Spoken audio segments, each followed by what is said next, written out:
ఇప్పుడు అంటే దీనికి ఓవర్సీస్ కాపీకి ఇండియా కాపీకి చిన్న డిఫరెన్స్ ఉంది దీనికి. ఇది ఓవర్సీస్ కాపీ. బేస్ వచ్చి ఓవర్సీస్ కాపీ. అది ఫైండ్ ఔట్ అయింది. ఎక్కడ ఏందనేది ఫైండ్ ఔట్ అయింది. ఆ పనిలోనే ఉన్నాం మేము.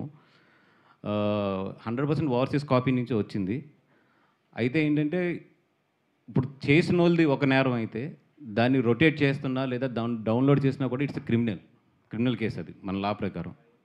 సో చేసిన వాళ్ళు ఒక కైండ్ ఆఫ్ ఇది ఉంటుంది. దాన్ని డౌన్లోడ్ చేసి ఇది చేస్తున్న వాళ్ళు ఇంకొక రకమైన ఇది ఉంటుంది. సో నేను కామన్ ప్రజలందరికీ చెప్పేది ఏంటంటే అది తప్పు. రేపొద్దున మీరు ఇరుక్కుంటారు. ఆ వల్ల చిక్కుకోవద్దు. ఈరోజు టెక్నాలజీ అనేది చాలా పవర్ఫుల్. ఏ ఫోన్లో ఇది ఉన్నా కూడా ఐపీ మీరు ఫార్వర్డ్ చేసినా ఏం చేసినా కూడా ఈజీ టు ట్రేస్. అది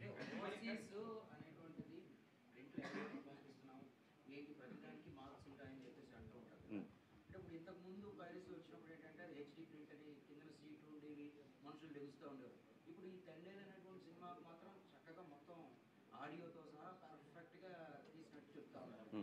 సో అది మీకు తెలియక ఎవరికి వెళ్ళిన ప్రింట్ నుంచి బయటకు వచ్చిందో అని. అప్పుడు ఆ ఫైండ్ అవుట్స్ అన్ని చేస్తున్నారు. ఇది యాక్చువల్ ఏంటంటే తమిళ్ ప్రింట్ నుంచి వచ్చింది. దానికి తెలుగు ఆడియో కలిపారు దానికి. అది కూడా ఫైండ్ అవుట్ చేసాము. ఇప్పుడు మొత్తం ఆ రీసెర్చ్ అంతా కూడా జరుగుతుంది. ఇది ఎందుకంటే ఇప్పుడు క్యూబ్ అంటే కోడ్ ఉంటుంది డెఫినెట్గా. అది వీడియో చేయగానే కోడ్ తెలిసిపోతుంది. ఇట్స్ నాట్ ఏ క్యూబ్ నుంచి రాలేదు అది. బయట ఏ ప్లాట్ఫామ్ నుంచి వచ్చిందో ఇప్పుడు ఫైండ్ అవుట్ చేస్తున్నాం.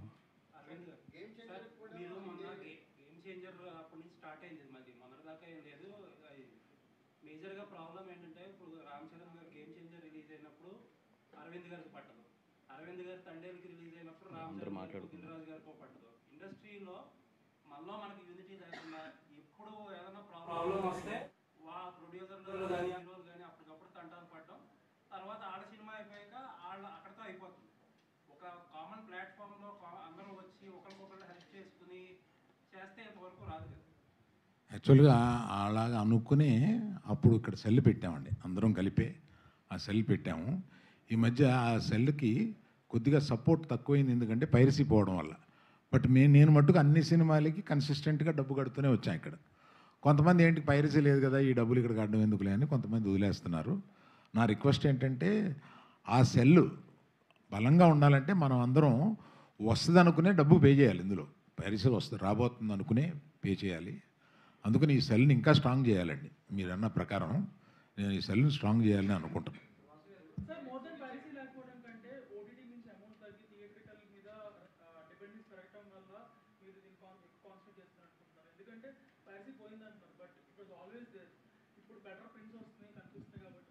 It was always an minor ఇదండి. మేము we will lose our revenue.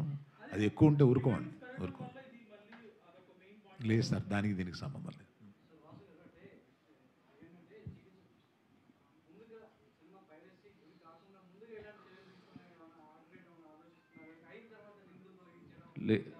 అంటే ఇప్పుడు మన ఏదైతే ఎన్క్రిప్టెడ్ ఫైల్స్ ఉన్నాయో చాలా స్ట్రాంగ్ ఎన్క్రిప్టెడ్ మనకి. But at the same time మేము ఎంత స్ట్రాంగ్గా ఇప్పుడు ప్లాట్ఫామ్స్ మన క్యూబ్ కానీ యూఎఫ్ఓ కానీ ప్లాట్ఫామ్స్ ఎంత టెక్నాలజీ తీసుకొస్తున్నాయో ఆ ఎన్క్రిప్టెడ్ బ్రేక్ చేయడానికి అవతల వాళ్ళు అంతే టెక్నాలజీ వాడుతున్నారు. And it's a huge revenue for them.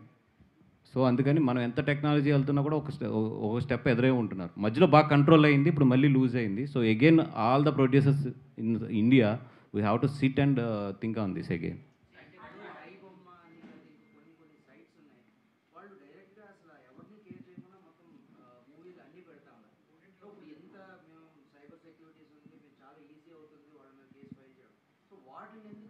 ఇక ట్రాక్ చేశారండి. అవి 46 ఐపీ అడ్రసెస్లో ఆఫ్రికన్ కంట్రీ నుంచి ప్లే అవుతున్నాయి.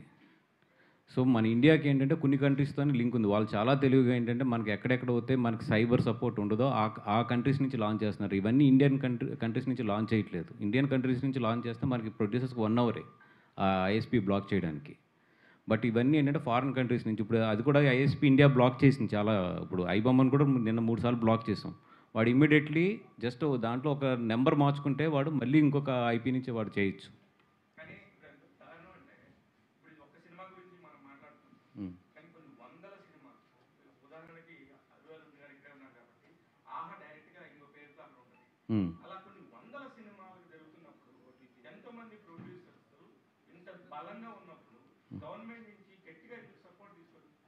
లేదండి, ఇప్పుడు Indian broadcast and information broadcast వాళ్ళు చాలా బాగా రెస్పాండ్ అవుతున్నారు. But at the same time internet అనేది కూడా అంతే స్ట్రాంగ్గా వాడు పెనట్రేట్ చేయడానికి ఇప్పుడు ఇండియా నుంచి వాడు హోస్ట్ చేస్తే నిజంగా చాలా బాగా సపోర్ట్ చేస్తున్నారు. మన గవర్నమెంట్ ఈజ్ ఎక్సలెంట్ ఆ వర్క్లో మాత్రం ప్రొడ్యూసర్స్కి. ఒకటి ఏంటంటే ఈ హోస్ట్లన్నీ కూడా నాన్ ఇండియన్ దీని నుంచి వస్తున్నాయి. అండ్ రెండోది ఏంటంటే హోస్ట్ కన్నా కూడా ఎక్కువ ఏంటంటే గ్రూప్స్ బాగా స్ప్రెడ్ అవుతున్నాయి. Host is just 10-15%. మోర్ ఏంటంటే ఈ Telegram and WhatsApp groups which is a personal spreading, that is more. ఈ స్టాటిస్టిక్స్ కానీ అన్నీ ఉన్నాయి మన దగ్గర. మోర్ దెన్ మీరు అంటున్న ఐబొమ్మార్ మోర్ దెన్ సారీ ఇట్లకి అన్నా కూడా ఎక్కువ ఏంటంటే పర్సనల్ స్ప్రెడ్డింగ్ ఎక్కువ ఉంది. ఒక్క నిమిషం, ఇప్పుడు మనం ఆ పేర్లు ఎంకరేజ్ చేయడం కూడా కరెక్ట్ కాదు. దయించి ఆ పేర్లు కట్ చేసేసేయండి.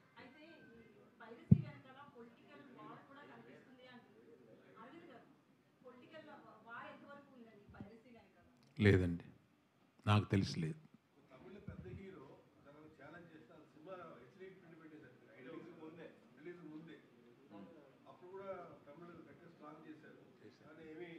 యాక్చువల్గా పైరసీ మనకన్నా తమిళ్లో కూడా చాలా ఎక్కువ ఉందండి, చాలా ఎక్కువ ఉంది. సార్ అరవింద్ గారు ఇంకొక విషయం క్లియర్ చేయండి. మీరు అన్నట్టు ఫస్ట్ గేమ్ చేంజర్ స్టార్ట్ అయినప్పుడు ఒక రూమర్ ఒకటి స్టార్ట్ అయింది సోషల్ మీడియాలో. ఇలాంటి ప్రింట్లు ఇంత క్లారిటీ వచ్చిందంటే ఎడిటింగ్ రూమ్లో నుంచి బయట రావచ్చు అని కొంతమంది డౌట్లు చేశారు. అసలు ఎడిటింగ్ రూమ్లో నుంచి అవకాశం ఉందా?